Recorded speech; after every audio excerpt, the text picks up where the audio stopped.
warahmatullahi wabarakatuh. Perkenalkan, nama saya Frawita Sari. Di sini saya akan menyampaikan tentang korespondensi, di mana korespondensi itu merupakan suatu aktivitas penyampaian maksud dengan menggunakan komunikasi tulis atau yang biasa disebut dengan surat menyurat.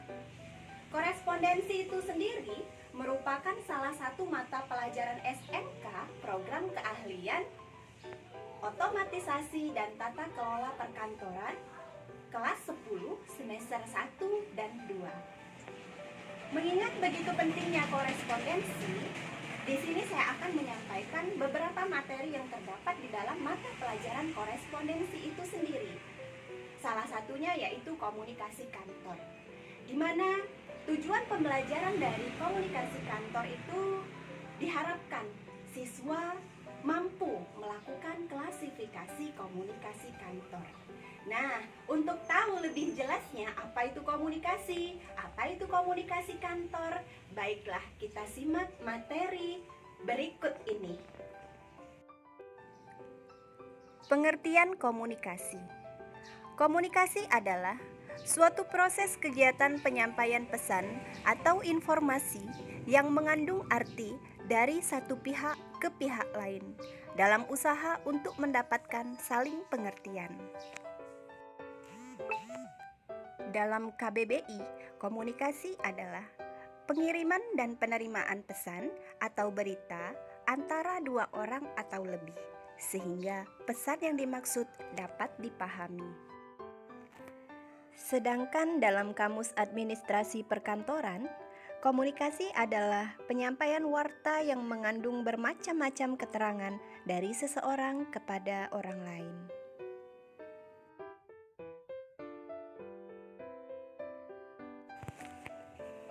Proses komunikasi. Di sini ada skema mengenai proses komunikasi. Dimulai dari pengirim atau yang biasa kita kenal dengan komunikator. Kemudian dilanjutkan dengan encoding. Encoding di sini di mana ketika komunikator membuat atau menyusun sandi-sandi untuk menyatakan maksud, baik dalam bentuk kata-kata atau lambang-lambang. Bisa berupa gambar, warna, bahasa sandi, tulisan, dan lain-lain sebagai pesan. Ini yang disebut encoding. Kemudian, perkataan dan lambang-lambang tersebut disalurkan melalui media yang disebut dengan pesan. Setelah pesan disampaikan, dilanjutkan dengan decoding. Decoding di sini waktu di mana ketika komunikan menguraikan atau menafsirkan pesan yang dikirimkan oleh komunikator sehingga mempunyai makna atau arti. Kemudian setelah pesan diterima oleh si penerima atau komunikan, kemudian komunikan merespon dan memberikan tanggapan atau umpan balik atau juga biasa disebut dengan feedback. Itulah skema dari proses komunikasi. Unsur komunikasi. Berikut merupakan skema dari unsur komunikasi. Dimulai dari komunikator. Fungsi utama komunikator adalah sebagai pengirim pesan. Yang kedua yaitu pesan. Pesan dapat berupa pesan verbal maupun non-verbal. Pesan verbal merupakan semua jenis komunikasi lisan yang menggunakan satu kata atau lebih. Sedangkan pesan non-verbal adalah pesan yang disampaikan tanpa kata-kata atau selain dari kata yang digunakan. Misal, gerakan tangan, sikap tubuh, cara busana, ekspresi wajah, dan lain-lain. Pesan disampaikan melalui media. Bisa berupa media massa, media elektronik, papan pengumuman, dan lain-lain. Pesan juga bisa disampaikan melalui saluran. Dapat berupa alat indera. Selanjutnya yaitu komunikan. Komunikan adalah orang yang menerima pesan dari komunikator. Kemudian, komunikan memberikan feedback atau umpan balik dengan mengirimkan pesan atau balasan kepada komunikator. Asas komunikasi.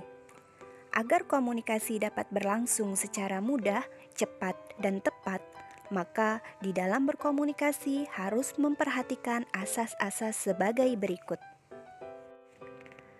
A. Kemudahan dalam pengiriman pesan. B. Informasi mudah dimengerti. C. Kesamaan pengertian. D. Penggunaan alat komunikasi yang sederhana. E. Bermanfaat dan menguntungkan. Fungsi komunikasi. Menurut William Gordon, ada 4 fungsi komunikasi, yaitu A. Komunikasi sosial. B. Komunikasi ekspresif. C. Komunikasi ritual. D. Komunikasi instrumental. Faktor komunikasi. Dalam kegiatan komunikasi, ada faktor-faktor yang dapat menunjang keberhasilan proses komunikasi dan ada juga faktor-faktor penghambat berhasilnya proses komunikasi. A. Faktor-faktor penunjang keberhasilan. 1.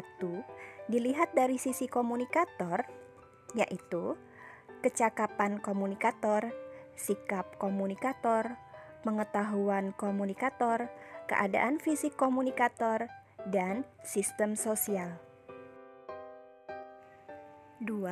Dilihat dari sudut komunikan, yaitu kecakapan komunikan, sikap komunikan, pengetahuan komunikan, keadaan fisik, dan sistem sosial. B. Faktor-faktor penghambat komunikasi. 1. Kecakapan yang kurang baik. 2. Sikap kurang tepat. 3. Pengetahuan kurang. 4. Kurang memahami sistem sosial. 5. Prasangka yang tidak mendasar. 6. Kesalahan bahasa. 7. Jarak komunikator dan penerima. 8. Indera yang rusak. Lambang komunikasi. Lambang dalam komunikasi adalah huruf atau tanda yang mengandung maksud tertentu yang digunakan dalam berkomunikasi. Lambang-lambang komunikasi yang biasa digunakan adalah sebagai berikut. A. Lambang bahasa, yaitu lambang yang menggunakan bahasa baik dalam komunikasi lisan maupun tertulis. B. Lambang gerak, yaitu lambang yang menggunakan gerakan anggota badan. C. Lambang suara, yaitu lambang yang dapat diterima melalui indera pendengaran. D. Lambang warna, yaitu lambang yang menggunakan warna-warna dalam berkomunikasi. E. Lambang gambar, yaitu lambang yang menggunakan gambar, poster iklan, dan lain-lain. Klasifikasi komunikasi kantor. Komunikasi dapat diklasifikasikan menjadi beberapa macam, tergantung dari segi peninjauannya. Terdapat 10 kriteria yang dapat dipergunakan untuk mengadakan klasifikasi komunikasi, yaitu A. Menurut lawan komunikasi. 1. Komunikasi pribadi. 2. Komunikasi umum. B. Menurut jumlah yang berkomunikasi. 1. Komunikasi perseorangan. 2. Komunikasi dalam kelompok. C. Menurut cara penyampaiannya. 1. Komunikasi lisan, baik secara langsung dan tidak langsung. 2. Komunikasi tertulis dalam bentuk gambar, surat, belangko, naskah. D. Menurut maksud komunikasi. Komunikasi dapat dibedakan menjadi 9, yaitu 1. Memberi perintah.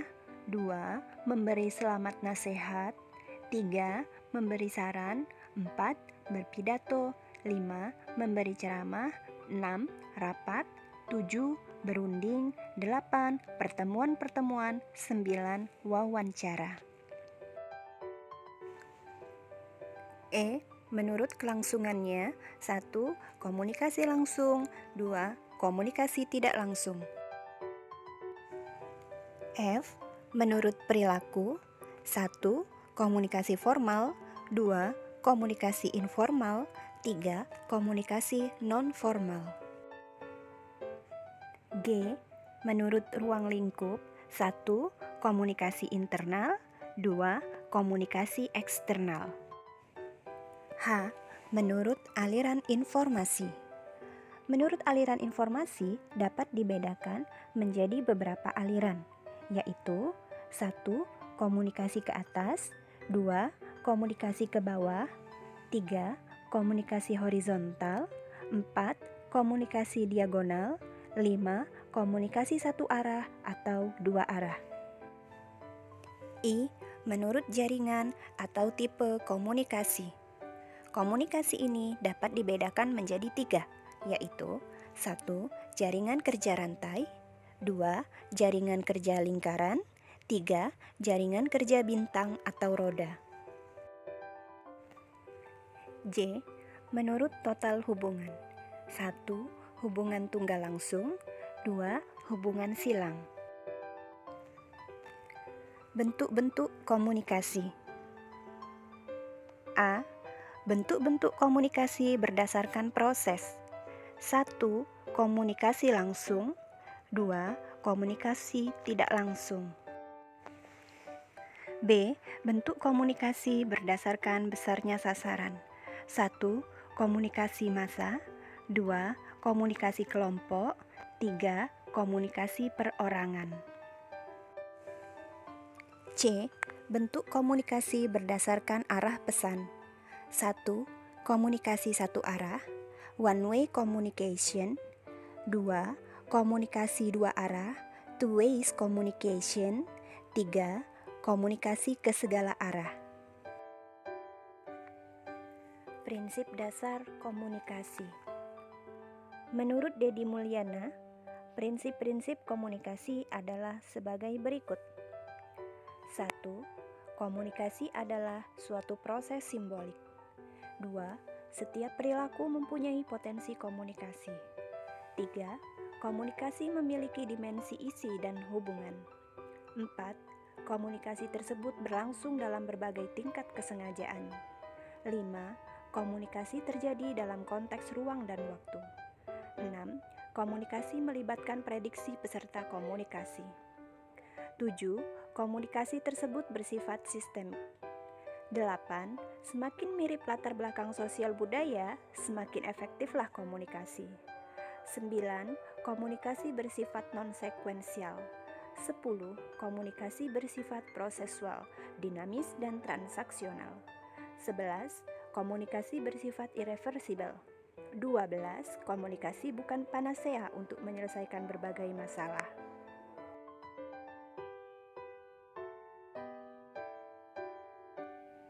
Alhamdulillahirabbil alamin. Penjelasan materi tentang komunikasi kantor sudah selesai. Setelah menyimak materi tadi, semoga kita mampu untuk melakukan klasifikasi komunikasi kantor. Nah, untuk mengetahui materi berikutnya yang ada di materi pelajaran korespondensi, bisa kita simak video berikutnya. Saya akhiri, wassalamualaikum warahmatullahi wabarakatuh.